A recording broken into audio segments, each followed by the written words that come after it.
네, 오늘 말씀의 제목은 끝날 때까지 끝난 게 아니다. 끝날 때까지 끝난 게 아니다. 여호수아라는 이 뜻은 여호와께서 구원하신다라는 뜻입니다. 그러면 우리 모세오경을 통해서 어떤 것을 우리가 보게 되었습니까?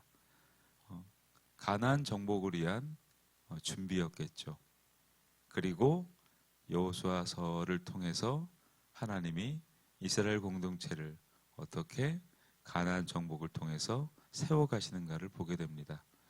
그리고 헬라어로 여호수아는 여러분이 잘 알고 있듯이 예수라는 뜻입니다. 그러니 구약의 여호수아를 통해서 하나님께서 신약이 오실 예수님을 말씀하고 있겠죠. 그리고 이 세상, 나라, 가나안에 강대하다고 여겨졌던 일곱 족속을 하나님께서 이스라엘 손에 붙이시고 그들을 정복하심으로 좀 우리가 확장해서 생각해 본다면 사도행전 1장 8절의 말씀도 충분히 연이어 볼 수 있습니다. 성령께서 우리에게 임하실 때에 어떤 은혜가 있죠? 하늘과 땅의 모든 권세를 더하셔서 주셔서 예루살렘과 온 유대와 사마리아와 땅끝까지 이르러 증인이 되게 하리라. 그러면 구약의 전쟁은 신약의 모형이겠죠. 오늘을 살아가는 우리에게 어떤 말씀으로 함께 하시는 걸까요? 영적 전쟁에서 승리한다. 누구의 이름으로? 예수 그리스도의 이름으로. 여호수아가 승리했다는 얘기는 신약에 와서 어떤 의미일까요? 예수님은 승리자이시다. 우리는 그 믿음을 가지고 살아가는 것입니다. 모세오경이 여호와의 약속이라면 여호수아는 그 약속의 성취입니다. 모세가 하나님의 부르심을 받고 출애굽에 인도하심 속에 있을 때에 그를 처음에 불러내셨던 출애굽기 3장에 보면 가시떨기, 그러니까 불타는 가시떨기에서 하나님의 임재를 경험했습니다. 여호수아도 마찬가지입니다. 누구를 만났나요? 네, 여호와의 군대 장관을 만나죠. 그리고 우리가 알고 있듯이 가나안 정복은 단순한 영토에 대한 정복 전쟁이 아닙니다. 하나님은 죄에 대해서 반드시 심판하시는 분입니다. 그 심판의 도구로서 하나님은 유대 공동체를 사용하신 겁니다. 그리고 그 시간의 때가 이른 거죠. 그래서 헬라어적 개념으로 시간은 두 가지로 나뉘어 생각할 수 있습니다. 하나는 일반적 시간, 우리가 알고 있는 24시간의 의미가 있고, 또 하나는 하나님의 때라는 겁니다. 하나님의 때는 반드시 이루어집니다. 그래서 우리가 그것을 지연하거나 우리가 그것을 막을 수가 없어요. 우리가 태어난 때, 우리가 다시 하나님 앞에 부르심 받은 그때, 그때가 다 정해져 있다라는 거죠. 그 가운데 우리는 하루하루를 살아가는 것 같지만 마치 아브라함이 25년의 세월 속에서 하나님의 약속을 그 일반적인 시간 속에서 그리고 특별한 하나님의 때를 경험했던 것처럼 요셉도 그러했고 야곱도 그러했죠. 그게 구약 성경 창세기 이야기입니다. 그래서 창세기는 태초에 이렇게 시작하잖아요. 그 창세기의 히브리적 표현은 말 그대로 태초에입니다. 시간을 다루고 있다는 얘기죠. 그 말은 뭡니까? 하나님은 시간을 창조하신 분이다. 그래서 오늘 여호수아서를 보시면 하나님의 때를 따라서 하나님의 일하심을 우리가 보게 됩니다. 그러나 분명한 것은 이 전쟁은 단순한 정복 전쟁이 아니라 거룩한 전쟁이죠. 왜요? 죄에 대한 심판이었기 때문에. 그래서 간혹 특히 여호수아서에 나와 있는 진멸전이라 그래요. 모두 죽여라. 어떻게 보면 굉장히 잔혹한 이야기죠. 그런데 이해하셔야 되는 것은 구약은 신약의 모형입니다. 무엇을 말씀하고 싶으셨을까요? 하나님은 죄를 가만두지 않는다는 거죠. 남겨두지 않는다는 거죠. 그것은 우리에게는 놀라운 은혜입니다. 죄의 결과가 뭡니까? 사망입니다. 죄의 대가는 사망입니다. 그것은 창세기 3장에 인류가 범죄했을 때 우리에게 당면한 현실이고, 그리고 앞으로 오게 되는 모든 세대의 삶입니다. 그래서 우리가 간혹 다음 세대, 다음 세대, 미래 세대, 미래 세대 이런 말씀을 하잖아요. 그건 구호가 아니에요. 그 말은 다음 세대를 많이 전도하십시오 라는 의미도 담겨 있겠지만 어떤 의미가 있을까요? 하나님의 말씀은 계속 이어져 간다. 그 이어져 가는 일에 하나님은 관심이 있다. 그래서 다음 세대 내지는 미래 세대 그리고 후대를 살리는 일에 우리가 총력을 기울이는 거예요. 왜냐? 모세의 삶은 가나안 정복 전쟁 이전에 2개의 성읍을 차지하는 것으로 끝납니다. 그러면 작습니까? 여호수아는 31개의 성읍을 차지합니다. 많습니까? 그런 의미가 아니잖아요. 모세의 인생은 31개의 성읍을 차지하게 하기 위한 뭘까요? 전초전이었던 거죠. 그래서 사역은 성과와 열매의 양으로서 평가하는 게 아니라 하나님의 목적과 그 일에 반응하는, 인도받는 우리의 마음과 중심에 있다라고 말씀드리고 싶습니다. 저는 시편 71편 18절을 평생의 약속으로 붙들고 살아갑니다. 한 노인의 기도입니다.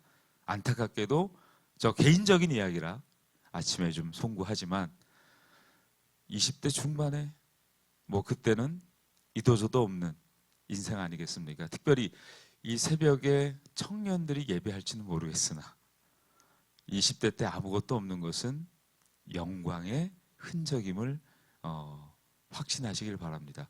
뭐가 있으면 이상한 시대입니다. 세대입니다. 그때 이 말씀이 부딪혀 왔고 오늘까지 제 전화번호 뒷자리이기도 합니다. 하나님이여, 내가 늙어 내 머리가 하얗게 셀지라도 주께서 나를 버리지 말 것은 내가 주의 힘을 후대에 전하고 주의 능력을 오고 오는 세대에 전하길 원합니다. 기독교인이 되었다는 건 참 놀라운 은혜입니다. 젊어서 믿었든 중간에 믿었든 그리고 나이 들어 믿었든 우리는 늙어 머리가 하얗게 될지라도 주의 능과 그의 권능을 오는 세대 그리고 다시 온 세대에 전하는 복을 받은 사람입니다. 그게 모세의 생의 복이었고 여호수아의 삶이었고 그리고 그 믿음을 따라 오늘 우리가 살아가고 있다라고 생각합니다. 성읍의 숫자가 중요한 게 아니죠. 하나님께서 모세를 통해 건져내셨고 그의 이름이지 않습니까? 여호수아를 통해 구원하셨다. 우리가 리딩 지저스 우리 공동체 성경 읽기가 우리 계속되고 있죠. 오늘 읽을 성경 본문 기본 읽기에 관한 내용과 분량의 가장 중심이 되는 본문을 항상 선택해서 새벽에 말씀으로 여러분들에게 전해드리고 있습니다. 9장은 어떤 내용일까요? 자, 아이성을 정복했습니다. 근데 그 이전에 어떤 어려움이 있었습니까? 공동체 안의 불신앙으로 실패했었죠. 그리고 다시 하나님의 언약으로 회복되었습니다. 그러나 또 다른 어려움을 맞이하게 됩니다. 우리 가나안 7족속에 관한 설명을 할 때 히족속이라고 나옵니다. 거기에 기브온이라는 거주하는 그런 민족이죠. 여호수아를 찾아옵니다. 하나님께서 말씀하신 정복돼야 될 존재였습니다. 그런데 여호수아는 누구에게 묻지 않았습니까? 하나님께 묻지 않고 그의 판단과 그의 안목으로 그들을 끌어안았죠. 화친했다라는 얘기입니다. 결과적으로 그의 성급한 결론은 하나님의 말씀을 거스르는 상황이 되었죠. 언제 이런 문제가 생길까요? 우리가 살다 보면 이쯤이면 되지 않을까? 이만큼 했으면 잘했어 라는 스스로의 어떤 만족감이나 충족감이 들 때가 있습니다. 그런데 우리가 그런 만족감과 충족감이 잘못됐습니다 라고 제가 말하기보다는 끝날 때까지 끝난 게 아니에요.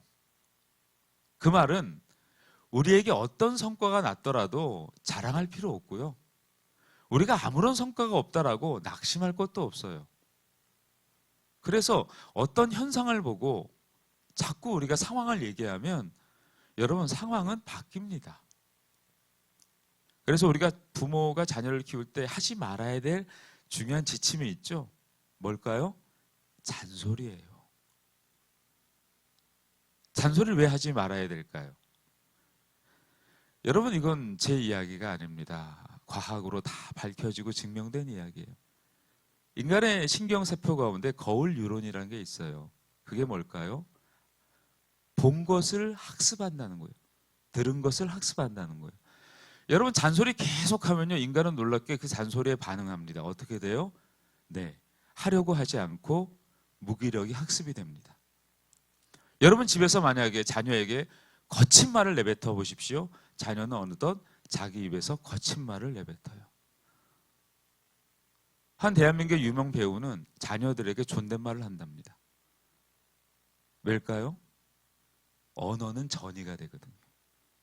그리고 그 언어는 규범이 되어서 그 가족 공동체에 자연스럽게 재생산됩니다. 예를 들어 아내에게 함부로 막 반말을 하면 어떻게 될까요? 아이들도 엄마에게 반말을 하는 거예요.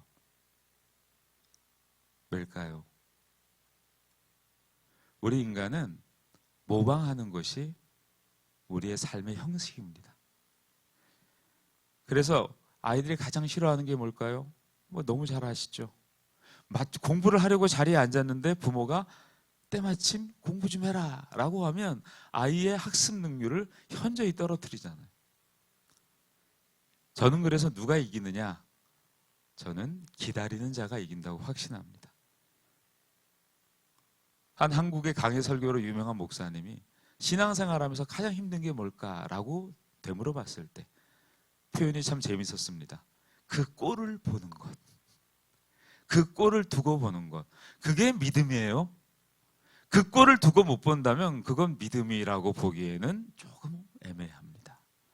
하나님은 우리의 꼴을 보고 계셨잖아요. 인내하셨고 참아내 주셨고 끝까지 기다려 주셨잖아요.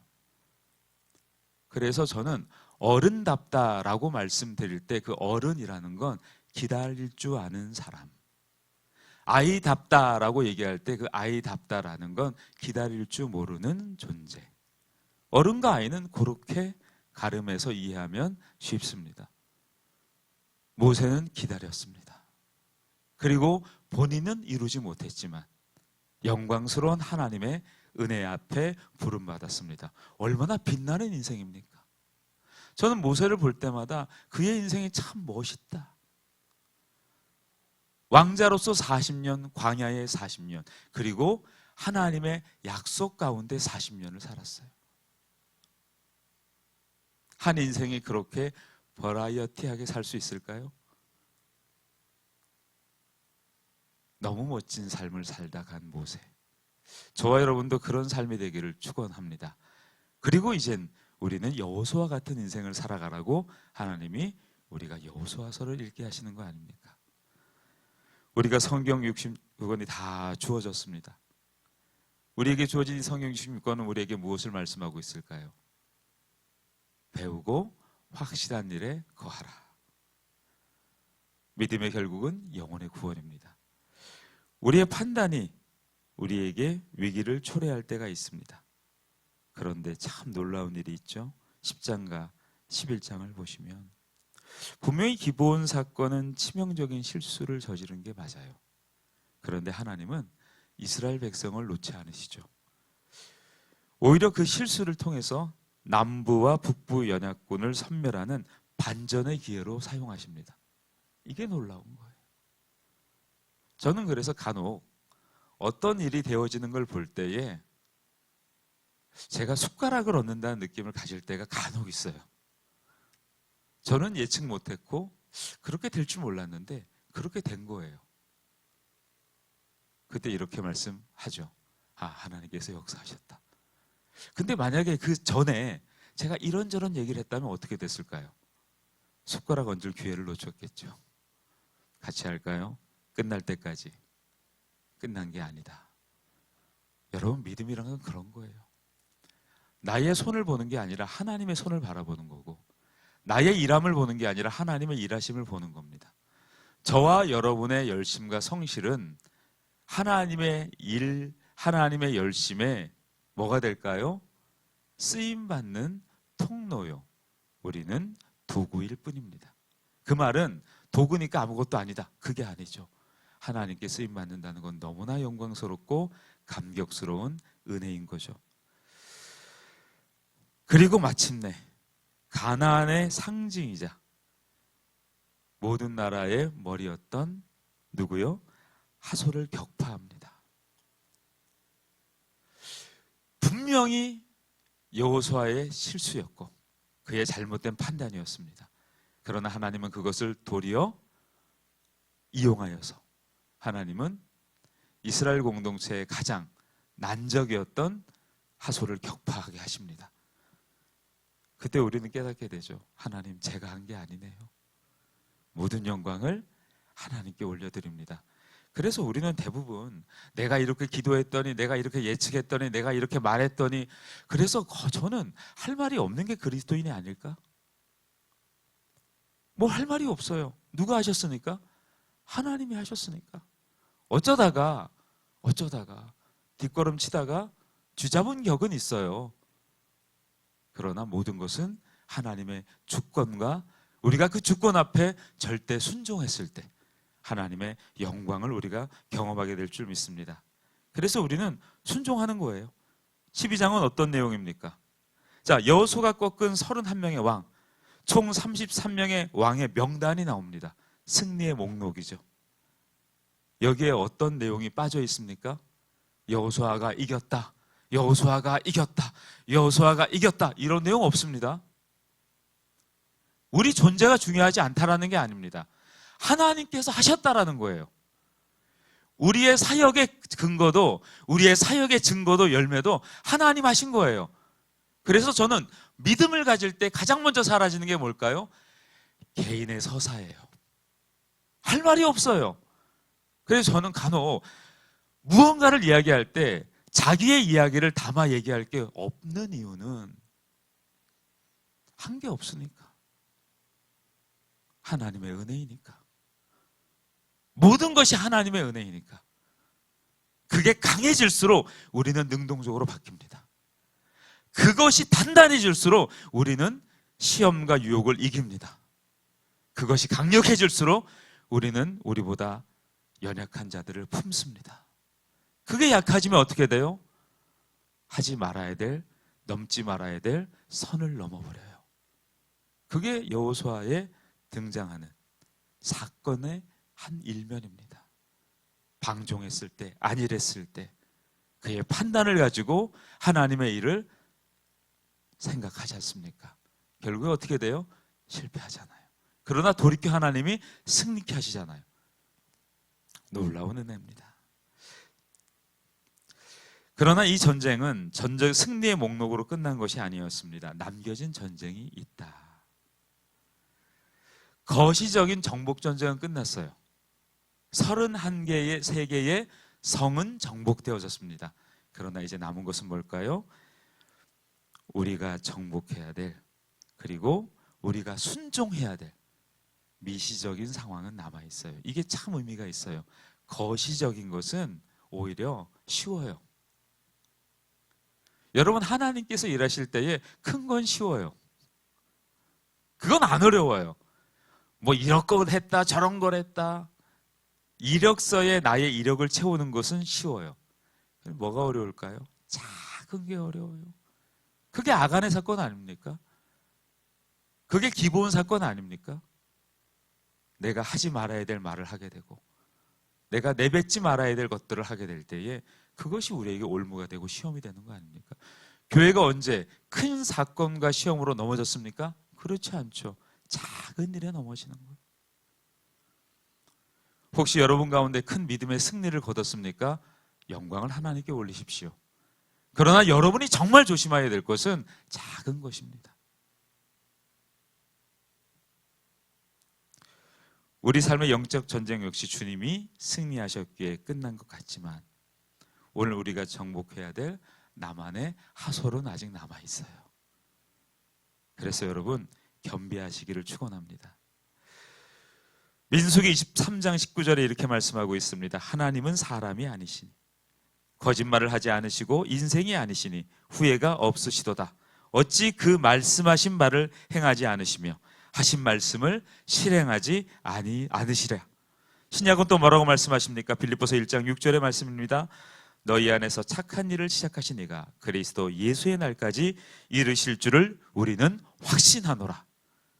여러분, 우리가 아무리 연약하고 부족해도 하나님의 계획은 우리가 끝내는 것이 아니에요. 끝날 때까지 끝난 게 아니다라고 말씀하신 것은 모든 종료는 누가 내리는 겁니까? 하나님이 하시는 거예요. 됐다라고. 그래서 우리는 오늘 우리가 얻게 된 작은 승리, 사람들이 대단하다고 여긴 모든 것들은 작은 승리일 뿐입니다. 그래서 우리의 안일함을 정당화하지 않기를 당부드립니다. 오늘 본문에 보니까 뭐라고 나와 있습니까? 하나도 행하지 아니한 것이 없었더라. 이 말은 뭘까요? 하나님의 약속이 이루어지는 모든 우리의 삶의 여정 가운데 우리가 멈추지 말아야 합니다. 지속하십시오. 한 마음으로 전심으로 나아가기만 하면 됩니다. 그러니 우리는 뭐만 하면 돼요? 기도하고 순종하고 행하고 기다리면 돼요. 그때 마치 여리고성을 돌 때에 그의 입을 다물었던 것처럼 우리가 외쳐야 될 때는 승리의 함성입니다. 주께서 외치라고 할 때에 우리가 외치면 여리고 성벽이 아무리 강해도 무너집니다. 그 무너짐은 우리 쪽으로 무너지지 않습니다. 흑암과 제약으로 덮여있는 세상으로 무너져 하나님의 심판의 엄중함을 보여주실 것입니다. 그래서 오늘 하루도 주님이 주실 영원한 안식을 바라보며 끝까지 순종하시기를 축원합니다.